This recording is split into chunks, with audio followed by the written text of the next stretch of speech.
अब तक हमने 9 ढालों की राग सीख ली है। आज हम सीखेंगे 10वें शीतल जिन स्तवन। ये हमारे 10वें तीर्थंकर हैं। इनका चिन्ह है श्रीवत्स, यानी आप देख सकते हो यहाँ पर जो फ्लावर बना हुआ है ऐसा डिजाइन की तरह, सिंपल जो हम लोग बनाते हैं वैसा श्रीवत्स। इनका नाम शीतलनाथ क्यों पड़ा? तो इनके पिता जो थे दृढ़रथ, उनके शरीर में जब ये बालक गर्भ में था तो बहुत ज्वर उत्पन्न हुआ। बहुत ज्वर ज्वर होने की वजह से शरीर में बहुत जलन पैदा हुई थी। तो वो जलन शांत ही नहीं हो रही थी, बहुत उपाय किए, कुछ भी नहीं हो रहा था। पर रानी के गर्भ में यह बच्चा था तो अनायास ऐसे ही अचानक से रानी का हाथ राजा को लग गया और राजा को एकदम शीतलता का अनुभव हुआ। तो इसलिए इसका नाम शीतल कुमार होना चाहिए, ऐसा राजा दृढ़रथ ने अपने सभी सगे संबंधियों, परिवार के जो भी लोग आए थे उनके सामने कहा। तो सब लोगों ने फिर बालक को शीतल कुमार बोलना स्टार्ट कर दिया, उसी नाम से उनका नामकरण हो गया। तो जैसे मैंने पहले भी बताया था, गर्भ के समय पे कुछ ऐसी घटनाएं घटती हैं तो उस हिसाब से बालक का नाम डिसाइड करते हैं। तो शीतलनाथ का भी नाम ये करने की वजह से यही है। तो इस वजह से उनका नाम शीतल कुमार पड़ा। उनका चिन्ह है श्रीवत्स। जन्म तिथि है माघ कृष्णा 12, बारस कहेंगे। जन्म स्थान है बद्दिलपुर। वंश है इक्ष्वाकु। गोत्र काश्यप। शरीर वर्ण है इनका स्वर्ण। शरीर की ऊंचाई है 90 धनुष। कुल आयुष्य 1 लाख पूर्व। माता का नाम नंदा देवी। पिता का नाम दृढ़रथ। दीक्षा तिथि माघ कृष्णा 12, यानी उनकी जन्म तिथि और उनकी दीक्षा तिथि दोनों सेम ही है। केवल ज्ञान तिथि पौष कृष्णा 14। निर्वाण तिथि वैशाख कृष्णा 2। निर्वाण स्थल जो है सम्मेद शिखर। यक्ष इनके ब्रह्मा और यक्षिणी है अशोक। अब हम इसके शब्दों का उच्चारण और अर्थ देखेंगे, फिर अंत में राग देख लेंगे। सूरत थारी मन बसई साहिब जी। सूरत थारी मन बसई साहिब जी। इसका मतलब, हे शीतलनाथ, हे जिन, तुम्हारी सूरत यानी तुम्हारा जो चेहरा है वह मेरे मन में बस रहा है। और इसमें पूरी ढाल में साहिब जी और निस्नेही ये 2 शब्द सब जगह आए हुए हैं। साहिब जी इसका मतलब है जो एकदम हाई लेवल के होते हैं, हाईएस्ट होते हैं, उनको कहा जाता है। तो यहाँ पर भी प्रभु के अर्थ में हम इसको ले सकते हैं। साहिब जी का अर्थ है कि हे प्रभु, तुम्हारी सूरत मेरे मन में बस रही है। अब सूरत के 2 अर्थ हो सकते हैं। एक तो सूरत यानी चेहरा होता है, और सूरत यानी आपके गुण या आपके क्वालिटीज जो हैं वो मेरे अंदर समा रही है, मेरे मन में बस रही है। शीतल जिन शिवदायका साहिब जी। शीतल चंद समान हो निसनेही। शीतल जिन शिवदायका साहिब जी। शीतल चंद समान हो निसनेही। यहाँ पर जयाचार्य जी कह रहे हैं कि हे शीतल प्रभु, तुम तीर्थंकर हो, तुमने मोक्ष का मार्ग बताया है और तुम शीतल हो, यानी चंद्रमा के समान शीतल हो। चंद्रमा ठंडक देता है, शांत हो जाता है वातावरण रात जब होती है तब। तो उसी तरह से तुम भी शीतलता प्रदान करने वाले हो। तो कैसी शीतलता प्रदान कर रहे हो? चंद्रमा के समान शीतलता प्रदान कर रहे हो। और तुम शिव मार्ग दिखाने वाले शीतल जिन यानी शीतल तीर्थंकर हो, 10वें तीर्थंकर हो। निसनेही ये भी वर्ड सब जगह आएगा। नेक्स्ट है उसमें ही शीतल अमृत सारीशा साहिब जी। शीतल अमृत सारीशा साहिब जी। तप्त मिटई तुम ध्यान हो निसनेही। तप्त मिटई तुम ध्यान हो निसनेही। यहाँ पर शीतल प्रभु जो हैं वे अमृत के समान हैं। यानी अमृत जो हम कहते हैं, अमृत के लिए ऐसी कल्पना की जाती है कि अगर कोई व्यक्ति अमृत पी ले तो उसके बाद उसको और भी कोई चीज मीठी नहीं लगेगी, क्योंकि अमृत की मिठास इतनी ज्यादा है। और भी एक धारणा है कि जो अमृत पी लेता है उसको कभी भी मृत्यु नहीं आती है, इसके लिए अमृत। जो मरता नहीं है। पर ऐसा होता नहीं है, क्योंकि जो भी संसार में जन्म लेता है वह एक न एक दिन उसकी मृत्यु होगी। तो यहाँ पर ये जो अमृत कहा जाता है वो देवताओं के लिए कहा जाता है कि वो मरते नहीं हैं। पर ये धारणा भी हमारी गलत है, क्योंकि वे भी हमारी तरह एक गति ही है, देव गति है। जैसे मनुष्य गति में रहने वाला मनुष्य की मृत्यु होती है, वैसे ही देव गति में रहने वाला जीव भी मरता है, लेकिन उसका आयुष्य मनुष्य गति की अपेक्षा बहुत लंबा होता है। ज़्यादा से ज़्यादा 33 सागरोपम का उसका आयुष्य होता है। इसके लिए, क्योंकि उनका एक आयुष्य में एक मनुष्य की बहुत सारी बार मृत्यु हो जाती है। इसके लिए उनको कहा जाता है कि वो अमृत है, यानी उनकी मृत्यु नहीं होती है, क्योंकि मनुष्य की अपेक्षा उनका आयुष्य बहुत लंबा होता है। लेकिन अगर हम तत्व की दृष्टि से देखें तो वे भी एक गति है। तो इन चारों गतियों में जो भी जीव जाता है उसकी मृत्यु ज़रूर होती है। तो ये अमृत के समान है शीतल प्रभु। कैसे हैं ये अमृत के समान? क्योंकि इन्होंने अपने ध्यान से तप्त मिटे, जो भी ताप है, संताप है, जो भी क्लेश है, उनको सबको आपने मिटा दिया है अपने ध्यान से। तो कौन सा ध्यान उन्होंने किया? जो शुक्ल ध्यान है, जिसको शुक्ल ध्यान कहते हैं, जो व्हाइट कलर का ध्यान होता है, उससे भी शांति मिलती है। एकदम निर्मल पवित्र श्वेत रंग होता है। जो शांति का प्रतीक है, वहां पर भी आपको सफेद रंग दिखाई देगा। और इसीलिए साधु साध्वियों के वस्त्र सफेद कलर के होते हैं, क्योंकि सफेद जो है कलर, वो पवित्रता, निर्मलता का प्रतीक होता है, शांति का प्रतीक होता है। तो शीतल प्रभु जो है वह अमृत के जैसे हैं। उन्होंने ध्यान से ताप और संताप को मिटा दिया है। नेक्स्ट है वंदई निंदई तो भणी साहिब जी। वंदई निंदई तो भणी साहिब जी। राग द्वेष नहीं तामहो निसनेही। राग द्वेष नहीं तामहो निसनेही। मोह दावानल मेटियो साहिब जी। मोह दावानल मेटियो साहिब जी। गुण निपन तुम नाम हो निसनेही। गुण निपन तुम नाम हो निसनेही। यहाँ पर क्या कह रहे हैं कि कोई जो है, हम कह रहे हैं कि शीतल प्रभु तीर्थंकर हैं, पर जरूरी नहीं है कि तीर्थंकरों की हमेशा स्तुति ही होती है, तीर्थंकरों की निंदा भी होती है। तो इस पद्य में यही कहा जा रहा है कि हे प्रभु, कोई तुम्हारी वंदना करता है, कोई तुम्हारी निंदा करता है। जैसे भगवान महावीर के समय पे हम जानते हैं, गोशालक आके भगवान को कितना भला बुरा कहता है। जब उनको केवल ज्ञान प्राप्त हो गया था उसके बाद भी वो कहता है कि मैं केवल ज्ञानी हूँ, आप नहीं हैं, और उनपे तेजोलिशा का प्रयोग भी कर देता है। तो इस तरह की घटनाएं भी घटती हैं। तो कोई अगर प्रभु की वंदना करे या कोई अगर भगवान की निंदा भी करे तो राग द्वेष नहीं ताम हो। तो जैसे वंदना करने वाले पर उनको प्यार नहीं आता है, राग नहीं आता है, और जो निंदा करता है उसके प्रति भी द्वेष या ईर्ष्या की, द्वेष या गुस्सा नहीं आता है, नफरत नहीं होती है। तो क्यों नहीं होती है? क्योंकि तीर्थंकर जो होते हैं वो राग द्वेष को जीत लेते हैं, इसलिए उनको ये दोनों ही चीजें नहीं होती हैं। और उन्होंने मोह की जो आग जल रही थी, दावानल का मतलब होता है जैसे जंगल में जो आग लगती है उसे दावानल कहते हैं, और ऐसी भयंकर आग होती है जिसे कंट्रोल करना बहुत मुश्किल होता है। तो हमारे भी 8 कर्मों में से मोह कर्म ऐसा है जिसको जीतना बहुत मुश्किल है। इसके लिए उसके साथ मोह दावानल ऐसा उपयोग किया गया है, क्योंकि 8 कर्मों में अगर मोह कर्म खत्म हो गया तो बाकी के 7 कर्म टिक ही नहीं सकते। ये सबसे मेन है, जो राजा है कर्मों का।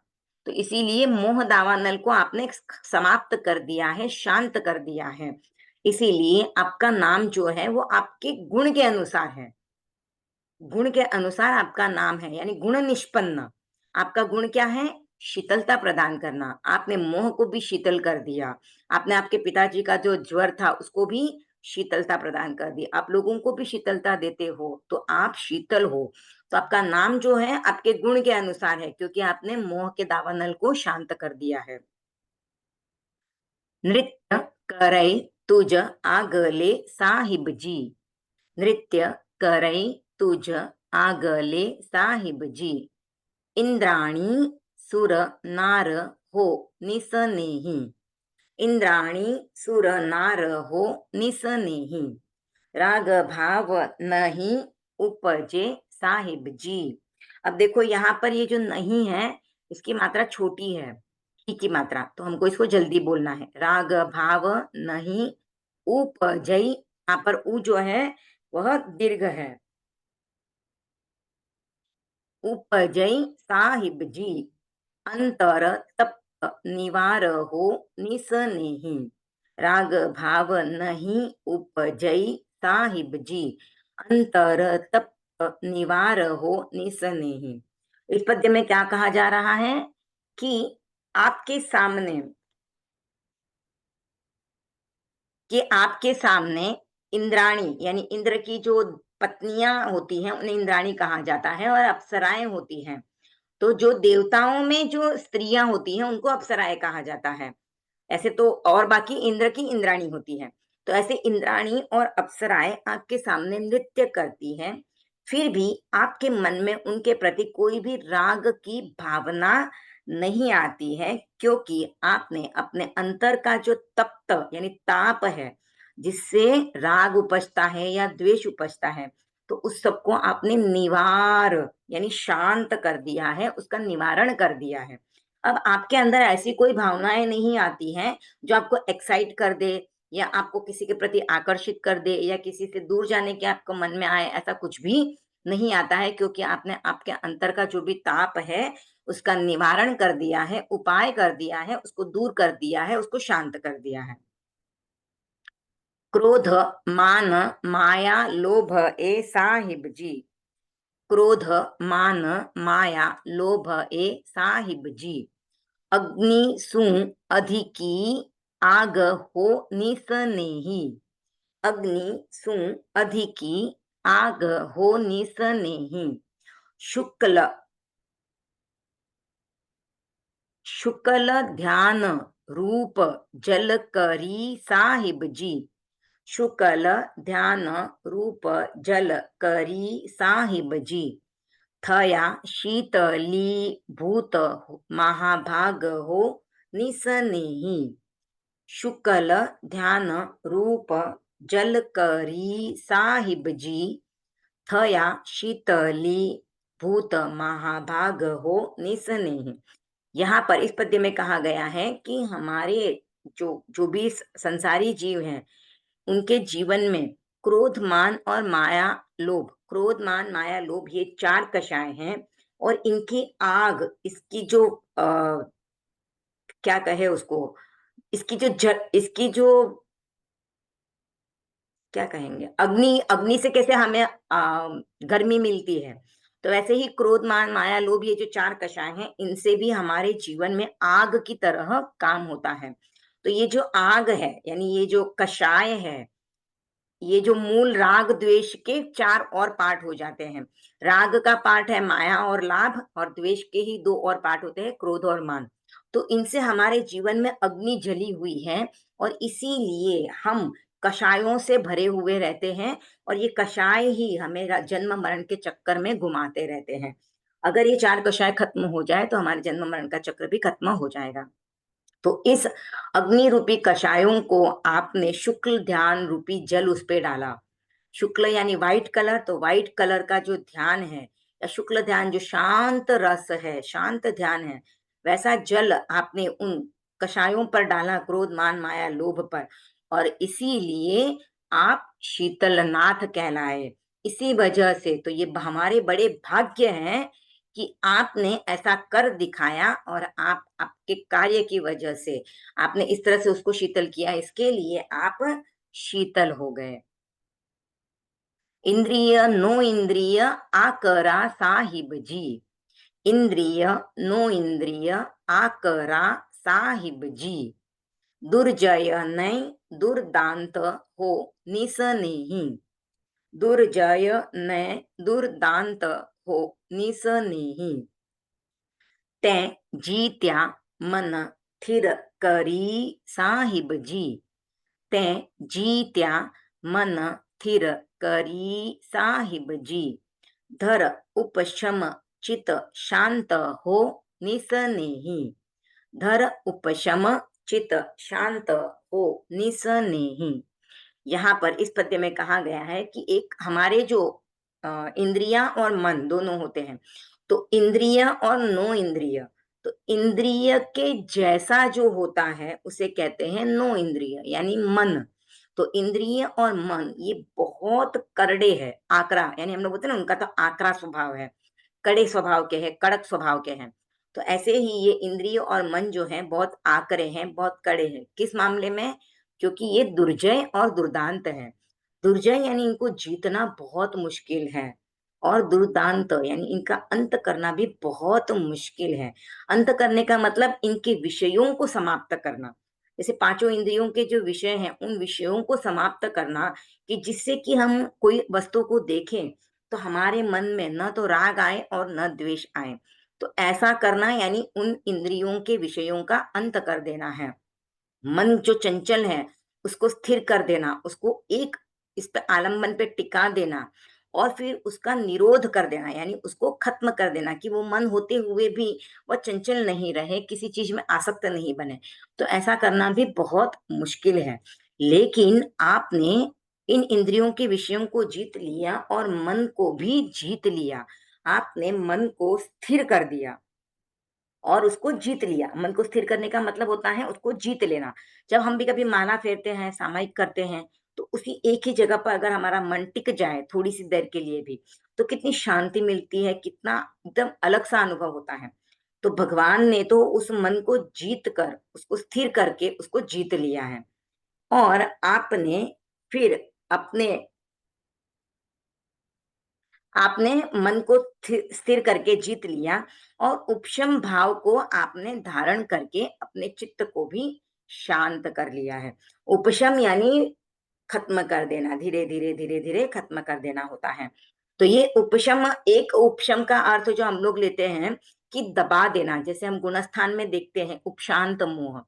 तो हम क्या करते हैं उस समय पे, वहां पे उसका अर्थ क्या होता है कि हमने मोह को दबा दिया, ऐसे दबाया कि राख के नीचे आग ढकी हुई है। तो जैसे ही कषायों का उदय होगा, तो वापस वह राख अगर उड़ गई ऊपर से तो अग्नि प्रकट हो जाती है। वैसे ही हमारा जो अंतर मुहूर्त के बाद है, हमारे कषाय वापस, हमारा मोह कर्म जो है वापस उदय में आ जाता है। तो वह उपशम अलग है, और यहाँ पर है उपशम भाव, यानी उसको खत्म कर दिया है उन्होंने। तो ऐसा उपशम भाव धारण करके भगवान ने अपने चित्त को शांत कर लिया है, और इसीलिए उन्होंने अपने इंद्रिय और नो इंद्रिय दोनों को भी जीत लिया है। अंतर जामी आपरो साहिब जी, ध्यान धरू दिन रैन हो निसनेही। अंतर जामी आपरो साहिब जी, ध्यान धरू दिन रैन हो निसनेही। वही दशा कद आवसी साहिब जी, वही दशा कद आवसी साहिब जी, होसी उत्कृष्टो चैन हो निसनेही। होसी उत्कृष्टो चैन हो निसनेही। यहाँ पर इस पद्य में बताया गया है कि हे अंतर्यामी, क्योंकि अब उनको केवल ज्ञान तो प्राप्त हो गया है, तो किसी के भी मन की बात जानना उनके लिए बहुत आसान है। तो हे अंतर्यामी, आपका मैं ध्यान धर रहा हूं, ध्यान कर रहा हूं। कब? तो दिन रैन, दिन को रात को हर समय में आपका ध्यान करता जा रहा हूं, और मैं यह सोच रहा हूं कि मेरी वह दशा, वह स्थिति कब आएगी। कौन सी दशा और कौन सी स्थिति? तो शीतलनाथ के जैसे केवल ज्ञान प्राप्त करने की दशा, वो वीतराग अवस्था कब आएगी, और ऐसी अवस्था आएगी तो मुझे उत्कृष्ट जो चैन है, उत्कृष्ट आनंद है, उसका अनुभव होगा। तो वैसी दशा उनको प्राप्त करनी है। तो जो भी व्यक्ति अगर तीर्थंकरों के नाम का स्मरण करता है तो उसको भी वही अवस्था प्राप्त करनी है। वितराग अवस्था को प्राप्त करने के लिए ही वह तीर्थंकरों की स्तुति करता है। तो यहाँ पर जयाचार्य भी उसी के लिए उनकी स्तुति कर रहे हैं। उगणीसई पूनम भाद्रवी साहिब जी, उगणीसई पूनम भाद्रवी साहिब जी, शीतल मिलवा काज हो निसनेही। शीतल मिलवा काज हो निसनेही। शीतल जिन जीने समरिया साहिब जी, शीतल जिन जी नई समरिया साहिब जी, हिय शीतल हुओ आज हो निसनेही, हिय शीतल हुओ आज हो निसनेही। यहाँ पर इस ढाल की रचना का दिन बताया गया है विक्रम संवत 1900 और भाद्रवी पूनम को, भाद्रपद महीने की पूनम के दिन इसका रचना किया गया है, भाद्रवी पूर्णिमा के दिन। और ये किस लिए की गई है, 24वीं की रचना किस लिए की जा रही है, तो यहाँ पे कह रहे हैं जयाचार्य जी कि मुझे शीतल प्रभु से मिलना हो जाए, इस कारण से, इस कार्य के लिए मैं ये ढाल की रचना कर रहा हूँ। अब शीतल प्रभु से मिलना यानी शीतल प्रभु साक्षात नहीं आएंगे, उनसे साक्षात्कार होगा। तो साक्षात्कार होना यानी उनसे हम जो आत्मा के द्वारा आत्मा की बात होती है या मन लग जाता है, ध्यान में चले जाते हैं, तब उनका हमें ऐसा आभास होता है, तो वैसा साक्षात्कार करने के उद्देश्य से इसकी रचना हुई है। और शीतल प्रभु का स्मरण करने से, उनका स्मरण करने से मेरा चित्त, मेरा हृदय जो है एकदम शीतल हो गया है आज, ऐसा जयाचार्य जी यहाँ पर कह रहे हैं। तो ये हमने इसका शब्द और अर्थ भी देखा है। इसमें अभी ये जो वर्ड है निसन्नेही वर्ड बार बार आ रहा है। साहिब जी तो मैंने कह दिया प्रभु के अर्थ में, यह साहिब हमारे भगवान तो यही है, हम तो तीर्थंकरों को ही भगवान मानते हैं। और अभी हम जो अंतिम तीर्थंकर है भगवान महावीर को हम देव कहते हैं। तो सभी तीर्थंकर एक ही जैसे होते हैं, अलग अलग नहीं होता है, तो इसलिए हम उनको हमारे साहिब जी यानी हमारे भगवान इस तरह से मान रहे हैं। निसन्नेही का एग्जैक्ट अर्थ मुझे नहीं पता है, पर जैसा मैं समझ रही हूँ कि निसनेही का वर्ड हो सकता है कि जो हमेशा स्नेह बरसाते रहते हैं, या फिर राग द्वेष नहीं है उनमें, इसीलिए वह निसनेही, इस तरह से इसका अर्थ है। फिर भी जब मुझे एग्जैक्ट वर्ड अर्थ पता चलेगा तो मैं आपको बताती हूँ, अभी फिलहाल मुझे पता नहीं है। आंटी ये चौथे पैराग्राफ में दया की मीनिंग क्या है? थया थया हो गए, हाँ। हाँ। हो गए, थया यानी हो जाना। अच्छा।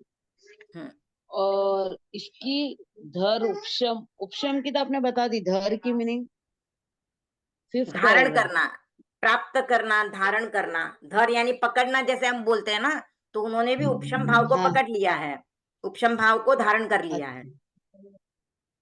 और ही की मीनिंग तो चित्त है ना, लास्ट पैराग्राफ में। ही हृदय, हृदय। हाँ। हाँ, राग हम देख लेते हैं। सूरत थारी मन बसई साहिब जी, सूरत थारी मन बसई साहिब जी, शीतल जिन शिव दायका साहिब जी, शीतल चंद समान हो निसनेही,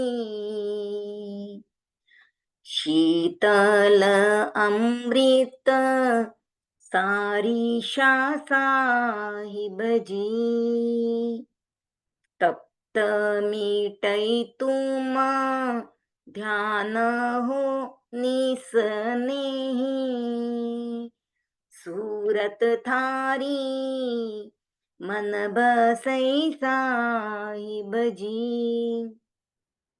यहाँ पर देखिए आपको साहिब जी जब बोलना है, साहिब जी ऐसे लेना तो ही रस्व ही आएगा, नहीं तो साहिब जी ऐसे भी हो सकता है, तो ये ध्यान रखिएगा। और जहां पर भी रस्व की मात्रा आती है तो उस पहले वाले वर्ड को थोड़ा लंबा ले लेंगे और रस्व मात्रा आती है, और जल्दी बोलना है, बस ये ध्यान रखना है। वंदई निंदई तो भाणी साहिब जी, राग द्वेष नहीं ताम हो निसनेही, मोहदावानल मेटियो साहिब जी, मोह दावानल मेटियो साहिब जी, गुण निपन तुम नाम हो निसनेही, सूरत थारी मन बसई साहिब जी। नृत्य करई तुझ आगले साहिब जी, नृत्य करई तुझ आगले साहिब जी, इंद्राणी सुर नार हो निसनेही, इंद्राणी सुर नार हो निसनेही, नृत्य करै तुझ आगले साहिब जी, इंद्राणी सुर नार हो निसनेही, राग भाव नाही उपजै साहिब जी, राग भाव नाही उपजै साहिब जी, अंतर तप्त निवार हो निसनेही, राग भाव नाही उपजै साहिब जी, अंतर तप्त निवार हो निसनेही, सूरत थारी मन बसई साहिब जी, क्रोध मान माया लोभ ए साहिब जी, अग्निसु अधिकी आग हो निसनेही, क्रोध मान माया लोभ ए साहिब जी, अग्निसु अधिकी आग हो निसनेही, शुकल ध्यान रूप जल करी साहिब जी, थया शीतली भूत महाभाग हो निसनेही, सूरत थारी मन बसई साहिब जी,